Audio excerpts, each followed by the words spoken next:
মাসি বাড়িতে গেলে আমার 2-3টে করে এক্সট্রা করে দাঁড়া গজায়, এটা তোমরা ব্লগ দেখলেই বুঝতে পারবে। তো ব্লগটা শুরু করা যাক। Hello everyone, welcome back to another mini blog. আমি ঋতু। আর সেদিন ছিল 15ই আগস্ট। মাসি হঠাৎ করে ফোন করে বললো যে ওদের বাড়িতে যেতে। এমনি আমি ভাবলাম বাড়ি বসে বসে ল্যাদ খাচ্ছে, তার থেকে যাই। তা ওখান থেকে আমাদের একটা ইনভাইট ছিল বলে আমরা গেছিলাম। দিনের বেলা এই জায়গাটা কেমন ছিল দেখার, রাতের বেলা এত পরিমাণে ভিড় ছিল, স্বাভাবিক, 15ই আগস্ট বলে কথা। তারপরে প্রসাদ টোসাদ খাওয়ার পরে মেশো বললো যে ক্যাফেতে যাবে হঠাৎ করে। আর আমার তো ঘুরতে খুবই ভালো লাগে। আর আমাদের একটু কাণ্ডটা দেখো, এক স্কুটিতে 4জন, আবার একটা এক্সট্রা স্কুটি বার করব, তার থেকে 4জনে মিলে ট্রাভেল করা একটা মজা।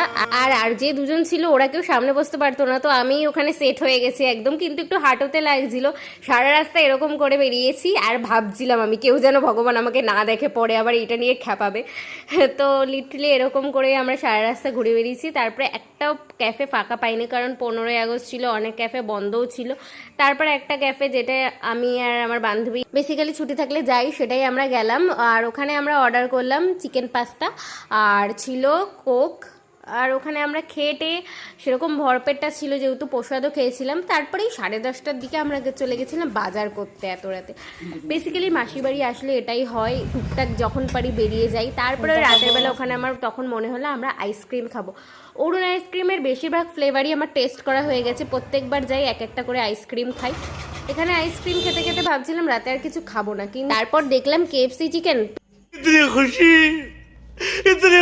मुझे आज তো আজকের ব্লগটা এইটুখানি, দেখা হচ্ছে নেক্সট ব্লগে, তার জন্য স্টে টিউন।